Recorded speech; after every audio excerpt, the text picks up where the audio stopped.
Alright, today I kind of want to talk about cutting out or patterning, I guess. This is a pattern that I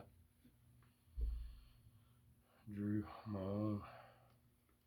It's actually for a Glock 43 with a TLR6, but this little Nano came in with the laser, and when I compared it,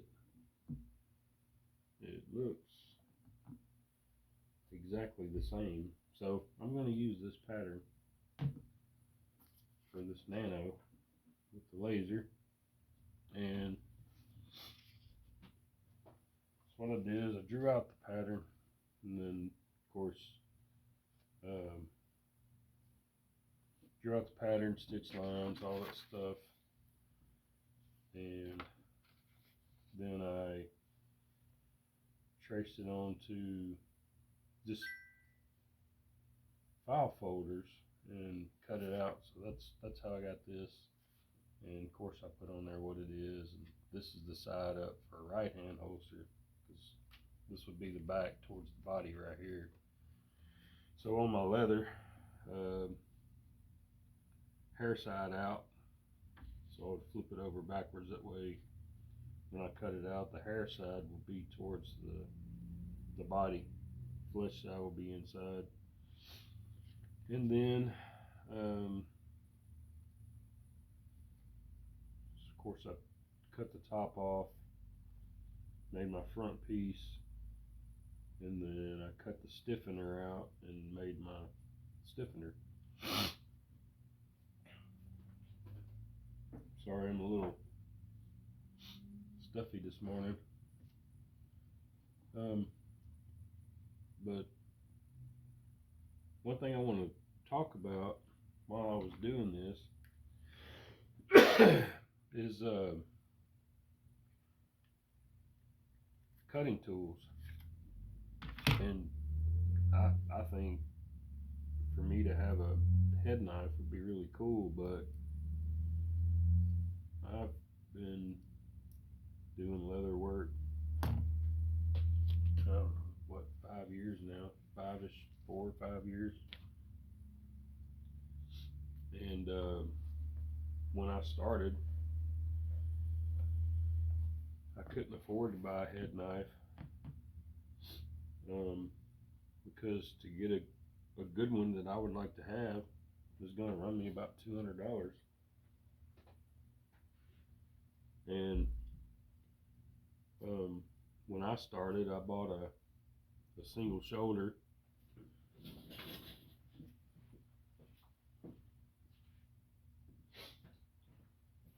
I bought a single shoulder, and I got on Amazon and bought just a cheap Chinese tooling kit, because I really wasn't sure if this is something I want to do or not.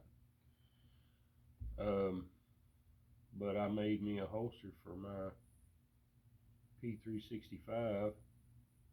So this was my very first project, and I just kind of went at it. I made the pattern and everything, and it's all hand stitched. Don't ask me what that is, because I have no idea what I did on the back, but it's definitely not a saddle stitch. Anyway, I've had this holster for 5 years, and I've used it well, and it's held up really good. Looks like maybe 8-ounce leather, 8 or 9 ounce, something like that.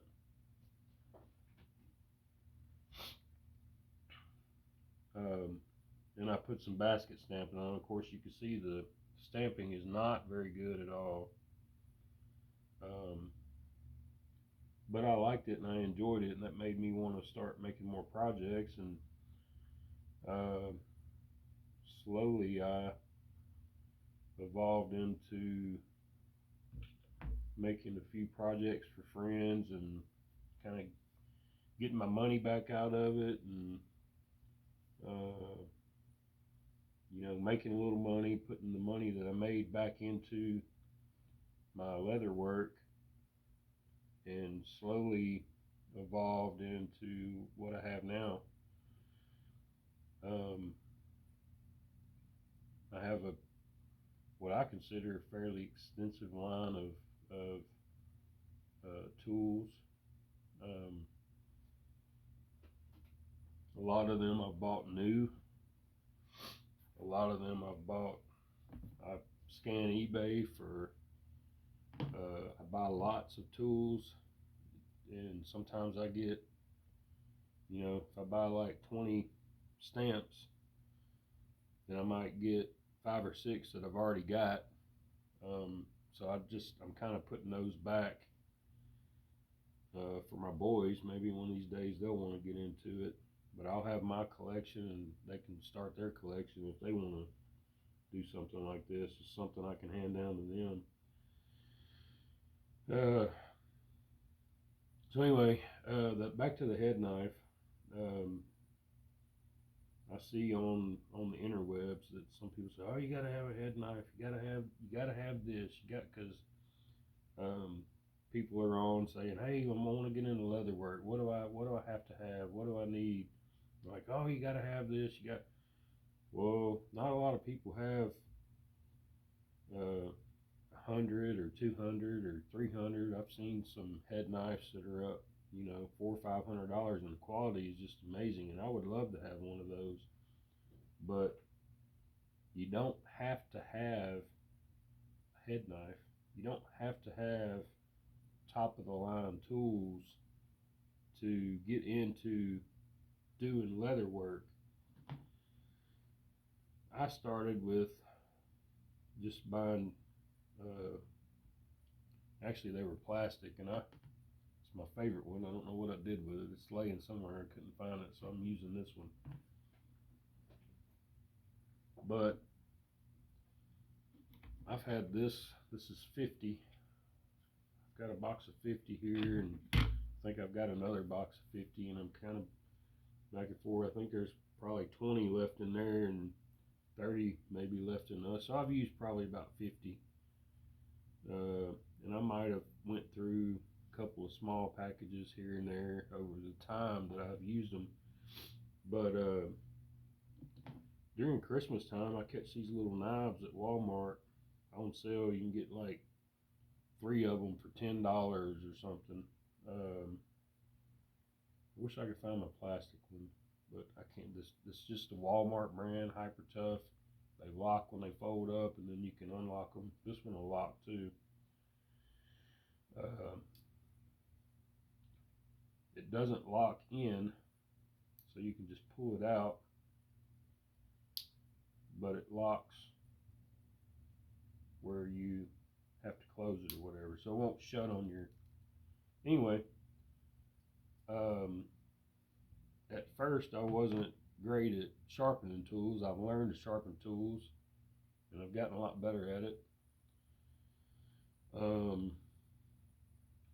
I started my belt slots. I would cut with a punch and then cut the slits out, like right here. Well, right here, I'd punch on each end and then cut it. Now I have an 1.5-inch punch, and those are expensive. I think it was about $100. So I just take the little money that I make, put it back into what I'm doing. But I've still yet to buy a head knife, and this is it. This is what I still use, and I like it. I've never used a head knife. It would make it a little easier, and I would probably have some kind of learning curve with it once I got it. But I've learned to use these pretty well. And if you keep a fresh blade,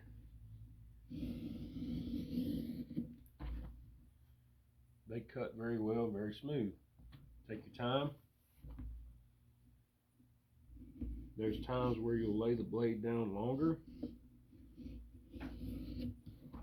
Then there's times where you'll use just a tip.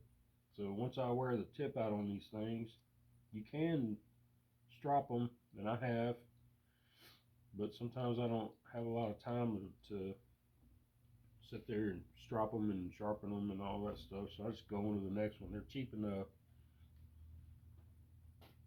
that I just go from one to the next, and then I don't worry about it. But anyway, so I've drawn this pattern out on the leather, and I used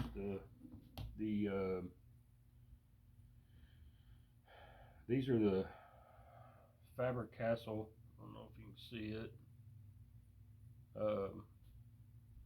Pencils. It's the 8B, and they draw on. No, the tip of this one's messed up. Anyway, they draw on the letter very well, and if you want to draw designs or whatever, they're good for that too. So, but anyway, what I wanted to say was, you don't have to have top of the line tools if you're wanting to get into leather work. But you can make it work with whatever. Back in the day, a lot of those people made their stamping tools out of wood. I think it's Is it Bruce Cheney? I think it's Bruce Cheney. Sorry about that. He has some videos on YouTube where he made a lot of his tools out of wood, and he still uses those. I have started making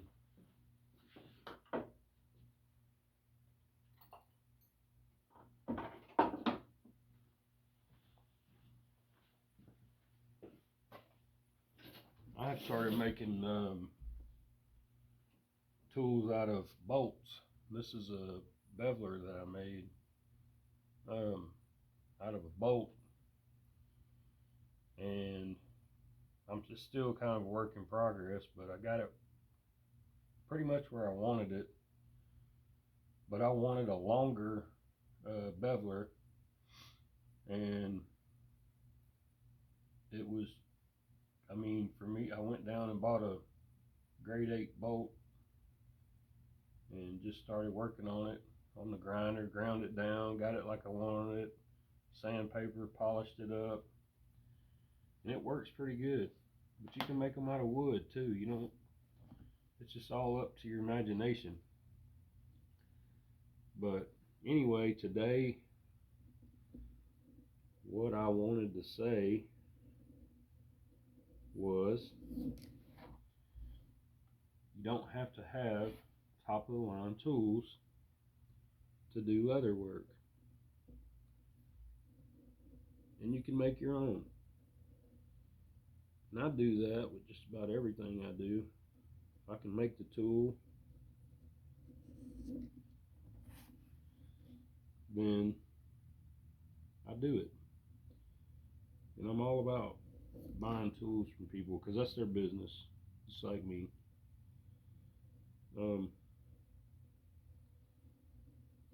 But I have to save money too, and I think everybody does.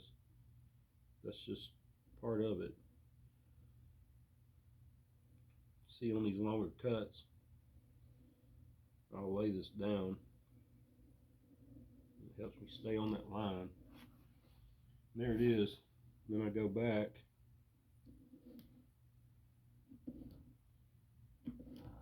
cut my corners, and like on this, I don't have to get it exact because I'm going to take it over to the sander.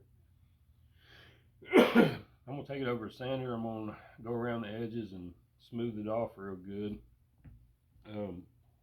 That way I can bevel the edges.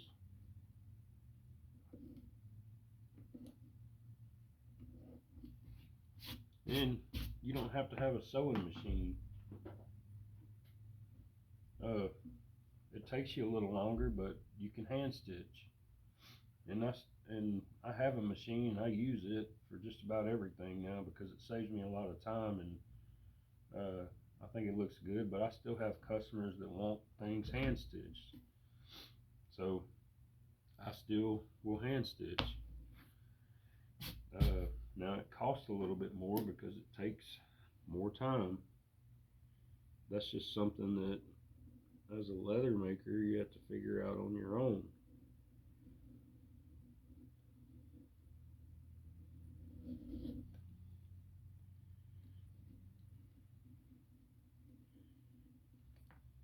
It doesn't take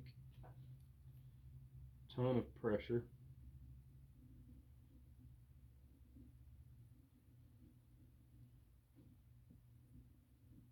And you can make more than one pass.